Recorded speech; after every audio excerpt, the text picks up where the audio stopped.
เอามาเวทีบัตรผมหายถูกไหมเอาไว้สบายดีเด้อป้าลุงเอฟซีทุกท่านเบอร์เจ็บเอาแม่ยังเจ็บแล้วมึงแม่นะ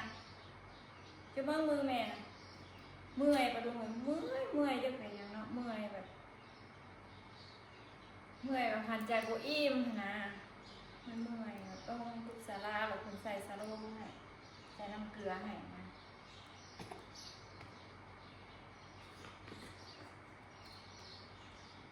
เมื่อยเป็นว่านะ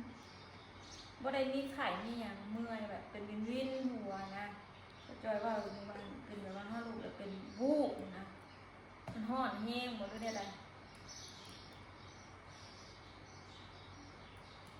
สวัสดีป้าลุงไงหรอว่ายังไม่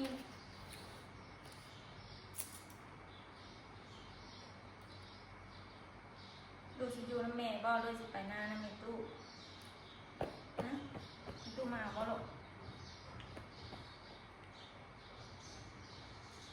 ให้ไอทีพาลงพี่น้องลงไปขี่รถถีบลงไปก็ได้ยุ่แต่ว่า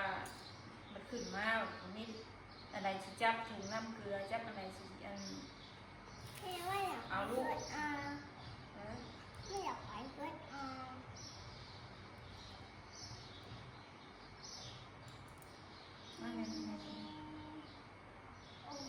บ่อยู่น้ำแมวซะ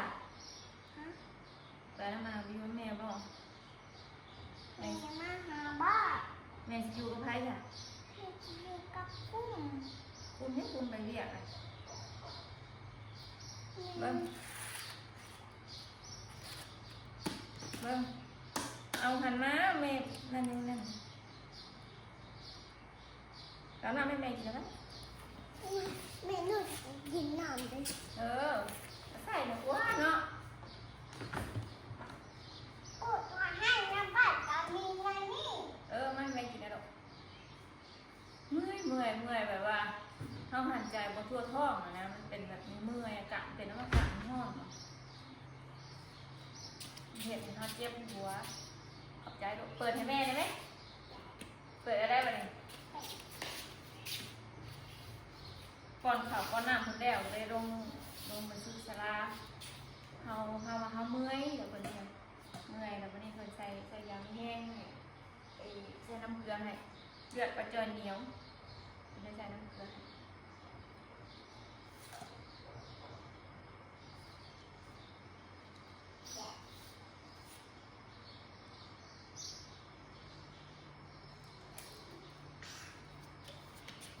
เห็นป่ะฉันบอกเลือดเลยจ้ะมาพี่คันนี้มาพี่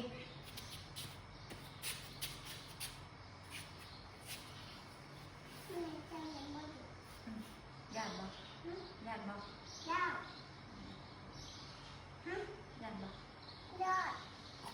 น้ำใครอ่ะนั่งเรียงย่านบ่เมื่อยแบบเมื่อยบ่บอกแม่ว่าอยู่เนาะแม่อยากจับปาดเอาแม่ยันลูกล้มนั่งนี่เบิ้งพงเข้าปากเบิ้งไม่สิเอาออกให้นี่มันจะเข้าตาลูกเลยนี่มานอนในห้องนะบ่ทางเลยว่าเมื่อนี้สิไปใช่มั้ยสิไปแม่บ่ได้ไปได้จะเมืองของน้ำเกลือแม่นะมือยังบ่เบิด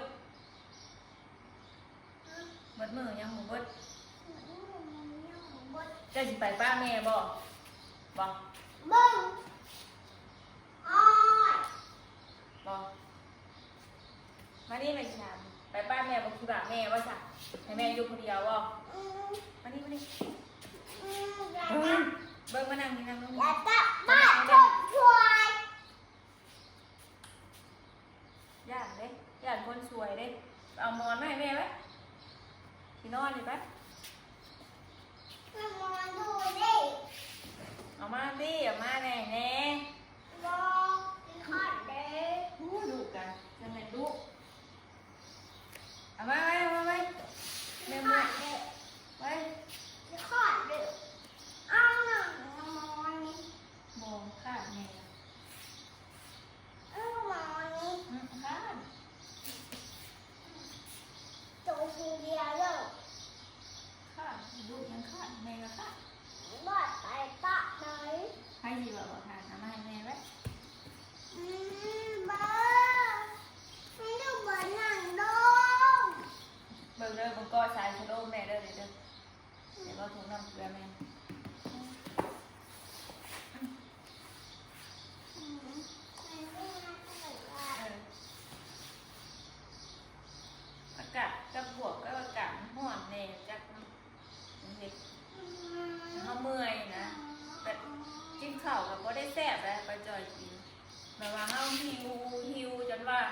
จนแบบว่ามือสั่นแบบพอห้ามไปกินเงิน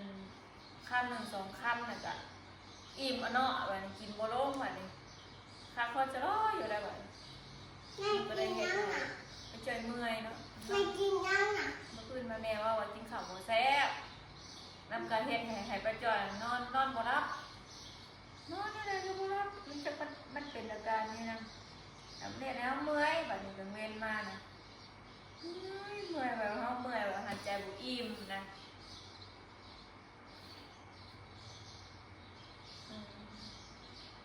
เด็ก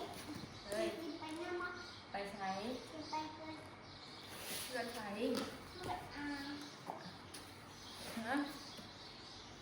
สิไปได้แล้วแม่ตัวแม่มือแม่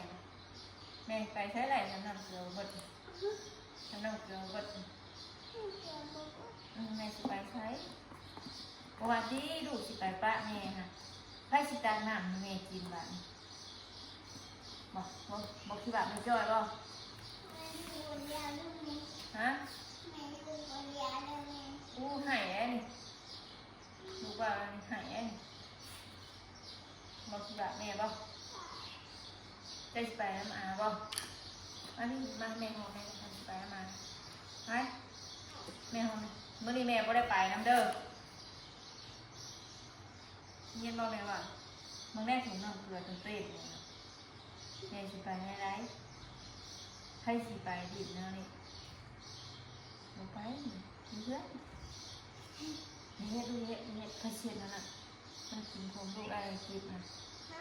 นั่น ที่กินผมลูก เอาไว้นะ ไม่ชอบมันกินผมลูกมันกินผมลูกมันกินผมลูก โดย แม่ตัวยังไงนะ เนาะ ตัวยังไง จิ๊บ แม่ตัวยังไงนะตัวยังไงนะตัวยังไงนะ นางเจือเนี่ยปลุงเห็นกระโปรงอ่างบึ้งอยู่นะห่อนพ่อแม่เปลี่ยนเสื้อแล้ว แม่บอกป้าลูก ฮะ บอกเต้ บ่ห่อนพ่อบ่เปลี่ยนชุดเปล่าเอามอนมาแม่สินอนเนี่ยเอามอนมาลูกเอามอนมาลูกเอามอนมาลูกแม่สิเปลี่ยนเห็นไหมไป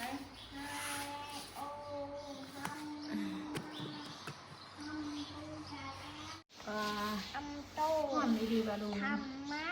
อยู่ได้แต่ในห้องนี่ ทำ เล หัวย ใจตาทำตูทำมา เอามอนให้แม่มอนให้แม่เอามอนให้แม่เลยเอาไว้แม่เลย ทำมา ข้ามแค่ลูกกัน ที่ข้าน ฮะ ข้านเด็ก มาแม่สิไปเอาเองไหมใช่ไหม บ่ แซ่บบ่ได้แท้ฉันนี่กะ ได้บ่ได้บ่ได้ เบิ่งเอามอนมาเลยแม่สินอนนี่แม่วิ่งหัวไหม ที่ข้านเดียว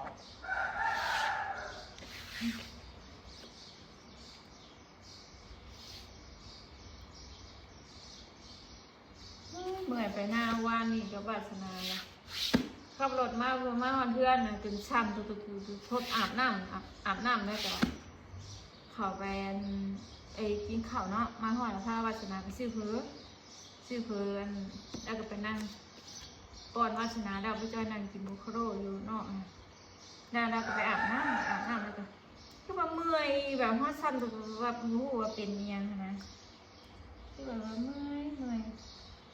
แบบว่าหันใจแบบบุอิ่มนะมันแบบบทุกท้องเนาะนะวันนี้ก็จอยเลยลงไปสิลงไปฉีดยามีแห้งเนาะเดี๋ยวมีคนใส่น้ำเกลือให้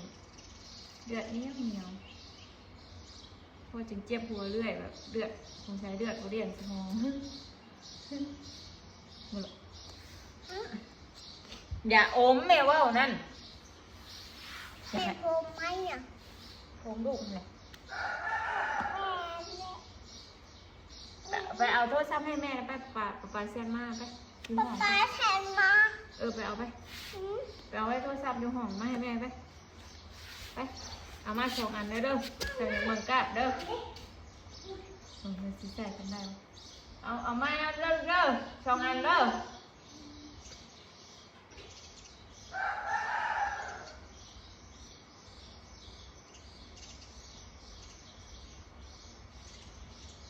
ได้บ่ ท้องของอันมันตายเลย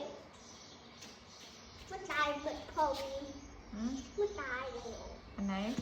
มันตายรุ่นหนึ่งเลย โทรศัพท์นะตาย มันติ๊บติ๊บไปนั่นหนึ่ง เป็นที่แบบเก่า ถ้าบนเห็นให้ไปเบี้ยวอืมอืม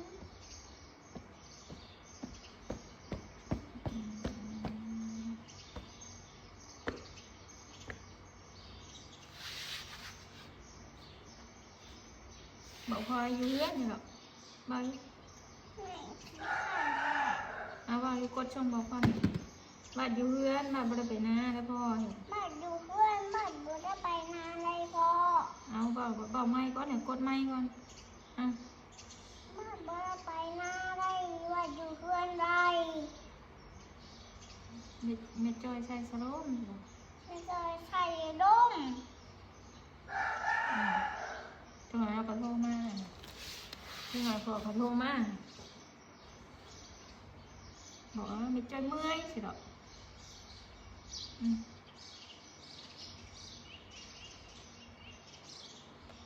อยากกดเดียวดินแน่หนูโทรศัพท์ แม่ไปนี่นะ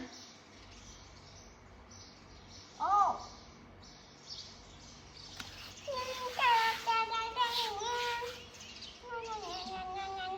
หาพ่อทำ ฮัลโหล นี่พี่ แม่ใส่สโลมบ่แม่เมื่อยบ่ แม่เมื่อยเลยพอ เอาบ่ แม่เมื่อยไหลมีเท่สุดใช้งาน บอกกับพ่อบุญใจเมื่อยเสร็จแล้วบอก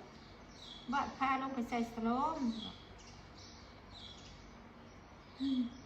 ใส่น้ำเกลือไปลงมาเนาะทำใส่แล้วก็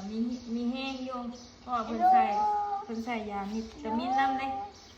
ดู โทรหาใครดู ดูหลังคม โทรหาใครมา แม่ว่าเธอหาเขาวุ้น โทรหาพ่อบุญ เธอหาเขา พ่อบุญสิมาอยู่บ่ แม่มีปลาดุกมาไก่บ้านนะ ใส่โล ปลาดุกมาไก่บ้านนะ เอาเป็ดไก่ใส่ เบิ้งปลาลงเลย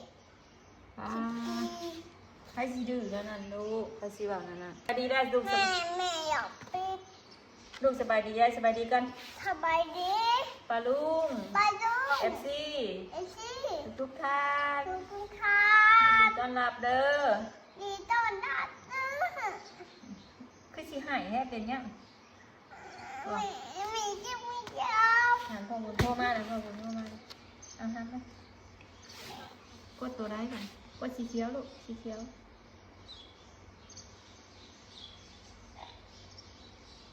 แม่บ้านบอกบังข้าวบนนั่น อืม ว่าสิบังข้าวบนนี่ เอากระเมืองมาได้น่ะ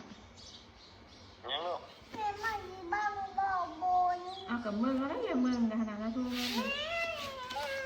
ฮะ ยังน่ะฮะ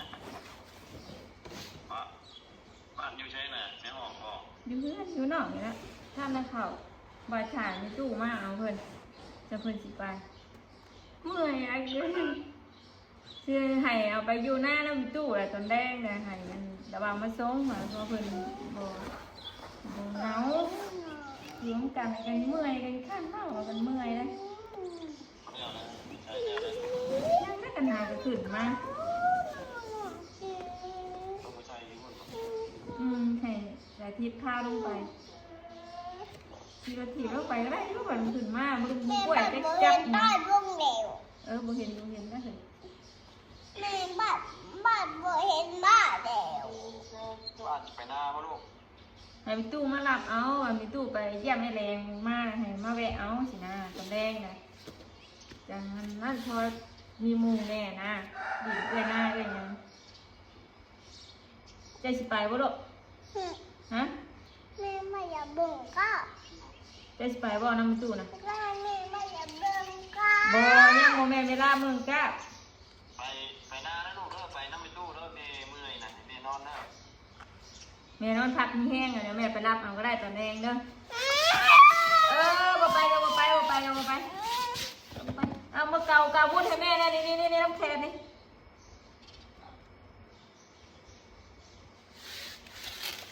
บ่ไปก็บ่ไป เ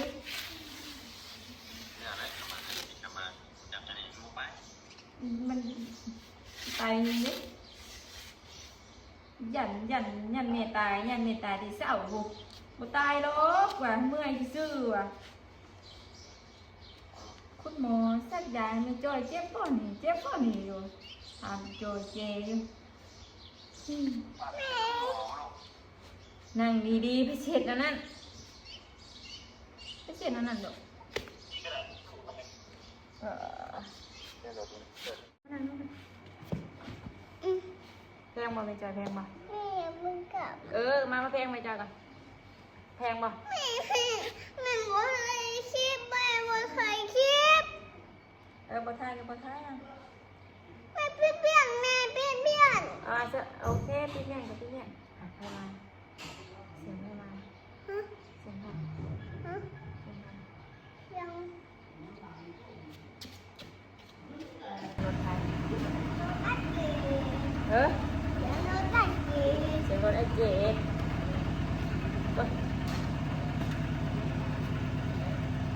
แม่นบ่เสียงรถไอ้เจ๊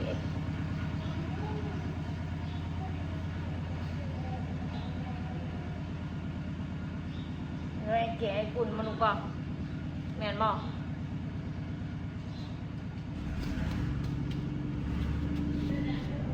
จะนั่งแขนแม่นั่งตรงนี้สิให้เบิ่งอยู่หรอก แม่อัดเกเฮ็ดน้องนี่ก็สิ จะห่อนบ่จะไปเอาส่งมาเปลี่ยนไปแม่เปลี่ยนเสียให้ไป แม่อัดเกเฮ็ดน้องอ่ะ น่าส่งนั่นน่ะน้ำฐานะไปเอาไปลูกไป แม่อัดเกเฮ็ดน้องอ่ะ เรามาแกน้ำให้อาทองไปเอาไปลูกไปเอาไว้แม่เปลี่ยนให้ไปเดี๋ยวแม่สิให้มึงไว้โทรศัพท์ไปมึง3ตู้มานี่เด้อกางเกงเจ้าพังแนมมึงมือแม่เด้อตัวเห็นบ่บ่อนใกล้สีชมพูเด้อเอามาลูกเอามา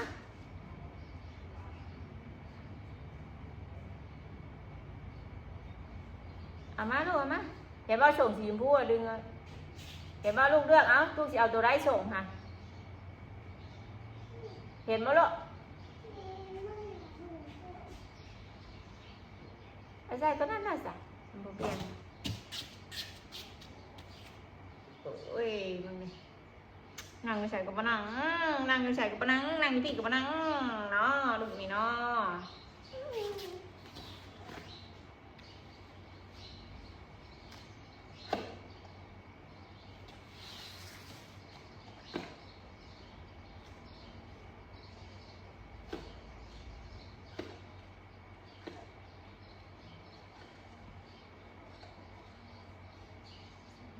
แม่มึงสั่งไปดูมาเด้อ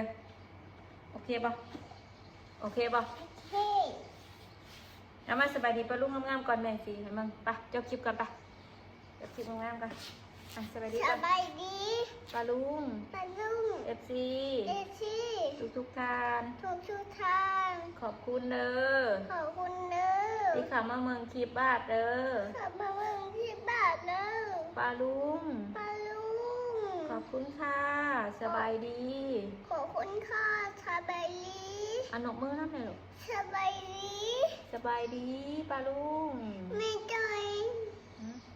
เดี๋ยวจ่อยสินอนพักผ่อนก่อนบ่ายนี้ปลาลุงเลยนะจริงๆว่าเมื่อยแบบมันเป็นแบบมันจะอหยังมันจะอาการแบบว่าวิ่นหัวนะแบบว่าเพื่อนหมุนนะแต่มันก็เพราะว่าเขาส่งโตเพราะว่าเขาไปไล่นะก็เลยนั่นเดี๋ยวมื้อ ให้เพื่อนกินหมูยังนะ เดี๋ยวปลาจ่อยที่ลงคลิปให้ปลาลุงเมืองแล้วก็นอนพักก่อนบ่ายนี้ปลาลุงเนาะ ให้ทางเมืองมาวาสนาสิไปนำไปตู้เพิ่นบ่หรือว่าอยู่เฮือนนอนนํกันอยู่นี่นั่นก่อนไปแล้วสบายดีเด้อบาลุนเด้อปิดได้ไหมหรอกปิดวันนี้ไหมจังไห้